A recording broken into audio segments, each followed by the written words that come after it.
لوگوں نے مغرب کا سفر کیا ہے، وہاں جہاز میں 12 کے بعد 14 نمبر سیٹ آ جاتی ہے، 13 نمبر سیٹ ہی نہیں ہوتی. یہ منحوس عدد ہے. یعنی آج وہ کہیں اڑانے بھر رہے ہیں اور کہاں سے کہاں پہنچ گئے ہیں، لیکن یہ ذوف التقادیہ پوری دنیا کے اوپر موجود ہے. تاریخیں مخصوص ہیں کہ ان تاریخوں کو شادی کرو گے تو برکت ہوگی، اگر ان کے علاوہ کسی اور تاریخ میں شادی کرو گے تو ٹوٹ جائے گی. ہمارے ہاں بھی کچھ لوگ کہتے ہیں کہ سفر کے مہینے میں شادی ہو تو شادی کامیاب نہیں ہوتی، اور اگر کامیاب ہو بھی جائے تو اولاد نہیں ہوتی، اولاد ہو بھی جائے تو نیک نہیں ہوتی. عجیب فلسفہ ہے. سیدہ فاطمہ تو زہرا رضی اللہ تعالی عنہا کی شادی حضرت سیدنا علی المرتضیٰ رضی اللہ تعالی عنہ سے سفر کے مہینے میں ہوئی. مجھے بتاؤ ایسی کامیاب شادی بھی کوئی ہو سکتی ہے، اور ایسا اچھا جوڑا بھی کوئی ہو سکتا ہے؟ اور پھر کہتے ہیں اولاد نہیں ہوتی، حسن حسین اور زینب پیدا ہوئے.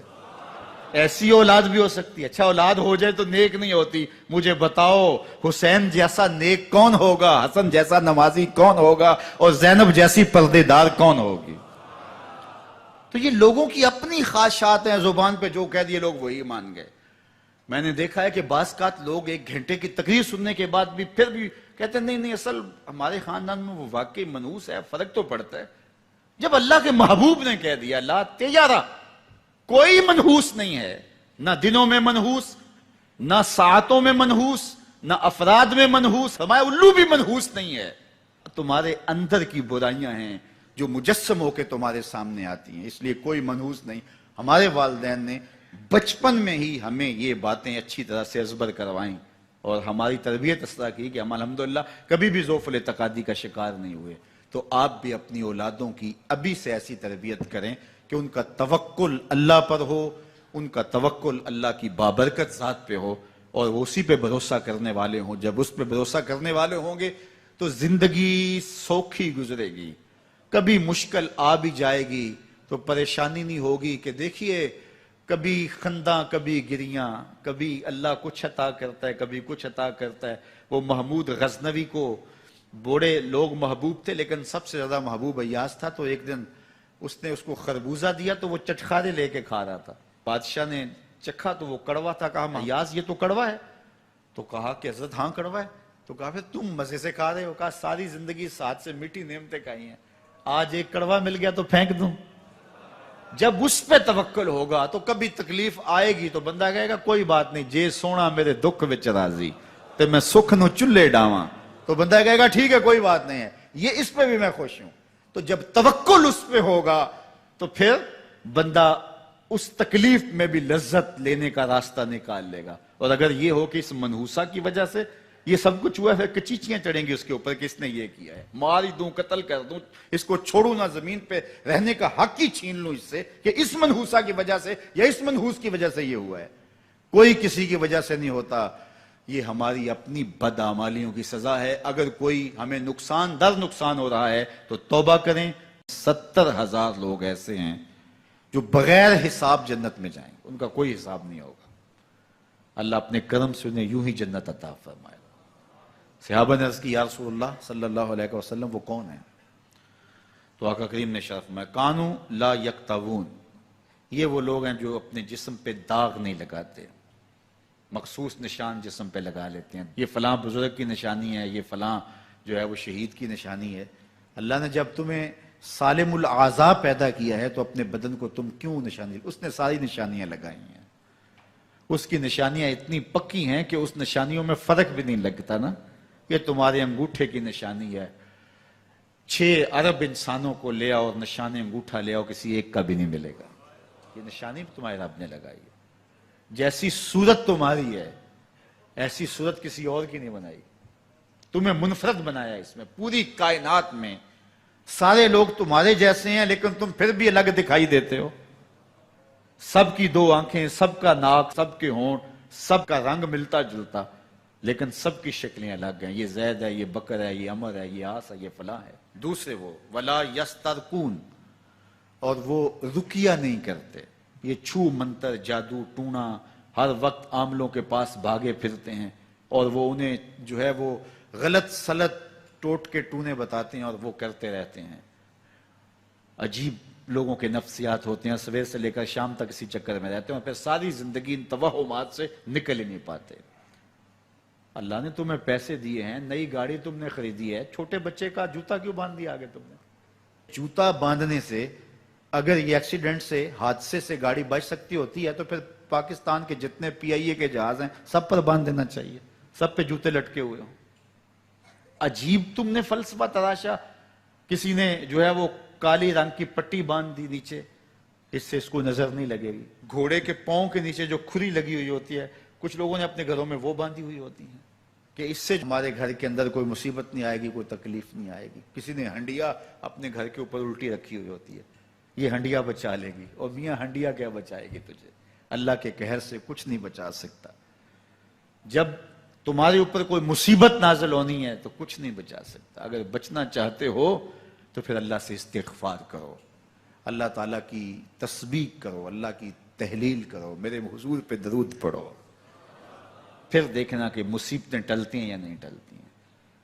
تو یہ خام خواہ کے رکیے، اور یہ عامل لوگ جو ہیں ان کا تو کام ہی یہی ہے، ان کا کام چلتا ہے لوگ ذوف الاعتقادی میں مبتلا رہیں، اور یہ کہہ دیتے ہیں کہ آپ کے خاندان میں ایک منحوس عورت ہے، یہ اس کا کیا ہوا ہے، تو کوئی نہ کوئی منحوس تو پہلے ہی انہوں نے طے کر رکھی ہوتی ہے، فوراً ذہن وہاں جا کلک ہو جاتا ہے۔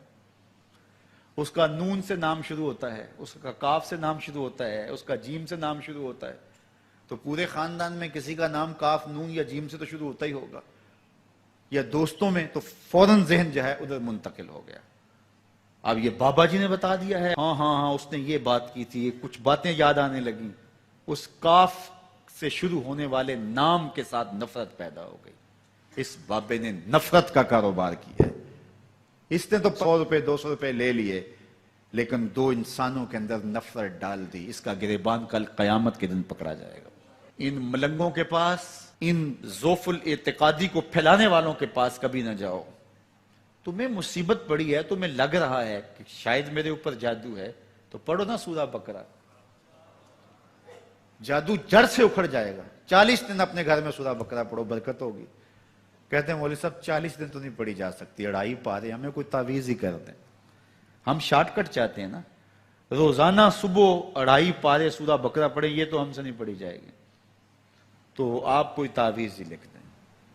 کاروبار میں برکت نہیں، میں کہتا ہوں پڑھو نا سورہ واقعہ، 3 رکوع ہیں، برکت ہوگی۔ ہم کہتے ہیں ہمیں تعویذ ملنا چاہیے، بس وہ ہم گلے میں رکھ لیں، بٹوے میں رکھ لیں، پرس میں رکھ لیں، اور ہمارا کام ہو جائے، ہمیں کچھ بھی نہ پڑھنا پڑے، ہمیں وضو تک نہ کرنا پڑے، نماز نہ پڑھنی پڑے، اور برکت ہو جائے۔ ایسے برکت تو نہیں آتی۔ بیٹے کی شادی کی، بہو گھر لائے، ابھی 2 دن نہیں گزرے تھے، کاروبار میں نقصان ہو گیا، یا گھر کا کوئی فرد فوت ہو گیا، یا کوئی جانور مر گیا، تو کہا کہ یہ منحوسہ آئی ہے تو ہمارا یہ نقصان ہو گیا۔ اگر وہ نہ آئی ہوتی تو پھر یہ نقصان نہ ہوتا، پھر تم قیامت تک جینا تھا، یا اس سے قبل تمہارے کبھی نقصان نہیں ہوئے؟ تمہارے گھر کے اندر بیٹیاں موجود ہیں، یہ بھی کل کسی کی بہو بنیں گے، اور ان کا بھی کوئی نقصان ہو سکتا ہے، اور یہ بھی منحوسہ قرار دی جا سکتی ہے۔ پھر تانو تشنی کے تیر جو ہے وہ اس کے اوپر لگائے جانے لگے۔ کتنی زیادتی ہے، کتنا ظلم ہے، کسی کا دل توڑنا، کسی کا دل دکھانا، کسی کو منحوس قرار دے دینا۔ از خود تمہارے پاس کیا سند ہے؟ تمہیں الہام ہوا ہے؟ کیا حجت ہے، کیا دلیل ہے تمہارے پاس کہ کسی کو تم نے منحوس قرار دے دیا؟ کتنا مکار ہے انسان، اپنی بدعمالیوں کو، اپنی نیت کے کھوٹ کو، اپنی نیت کی کوتاہیوں کو، اپنی سستیوں کو، اپنے عمل کی کمیوں کو دوسرے کے اوپر مڑ دیتا ہے۔ کاروبار تو نے صحیح نہیں کیا، نقصان ہو گیا۔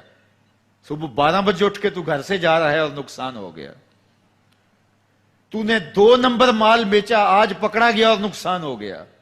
تم نے ٹیکس نہیں دیا، تم نے زکوٰۃ نہیں دی، تم نے دروازے پہ کھڑے ہوئے سائل کو جھڑکا، نقصان ہو گیا۔ یہ تمہارے پاپ ہیں جو مصیبت بن کے تمہارے سامنے آتے ہیں، یہ تمہاری بے تدبیریاں ہیں، تمہاری ناحکمتیاں ہیں، یہ تمہاری بے احتیاطیاں ہیں، یہ تمہارا تکبر ہے، یہ تمہارا غرور ہے، یہ تمہارا عجب ہے، یہ تمہاری ریاکاری ہے، یہ تمہاری خیانت ہے، یہ تمہاری دھوکہ بازی ہے، یہ تمہارے قلب کے اندر چھپی ہوئی نفرت ہے، جو آج تمہیں مصیبت بن کے جس کا سامنا کرنا پڑ رہا ہے۔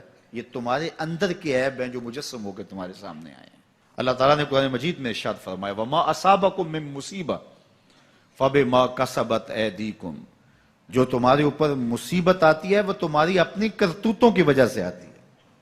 بیماری آئی تمہارے پرہیز نہ کرنے کی وجہ سے آئی، بیماری آئی تمہارا زیادہ کھا لینے کی وجہ سے آئی، بیماری آئی تمہارا نامناسب غذا لینے کی وجہ سے آئی، بیماری آئی وقت پہ سوئے نہیں، وقت پہ اٹھے نہیں، تم نے کسی سے زیادتی کی، بیماری تمہاری بدعمالیوں کی سزا ہے، مصیبت کا آنا، تکلیف کا آنا تمہاری بدعمالیوں کی سزا ہے۔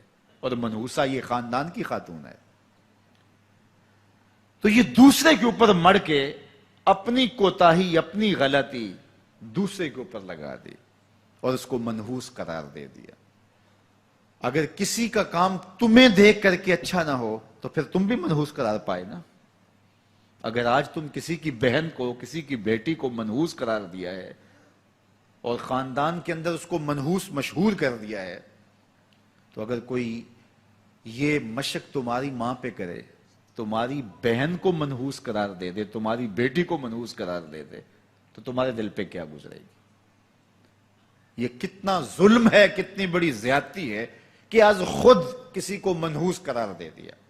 کوئی منحوس نہیں ہے، کوئی لمحہ منحوس نہیں ہے، کوئی شخص منحوس نہیں ہے، کوئی وقت منحوس نہیں ہے، کوئی گھڑی منحوس نہیں ہے۔ مصیبت کا آنا، تکلیف کا آنا تمہاری بدعمالیوں کی سزا ہے۔ لیکن قرآن نے کیا خوب بات فرمائی، وَيَعْفُو عَنْ كَثِيرٍ، ابھی تو بہت ساری باتیں ہم معاف ہی کر دیتے ہیں۔ تم نے کوئی گناہ کیا، پھر تمہارے ہاتھ اٹھ کے ہم نے معاف کر دیا۔ تم نے کوئی گناہ کیا، تم نے صدقہ کیا، ہم نے معاف کر دیا۔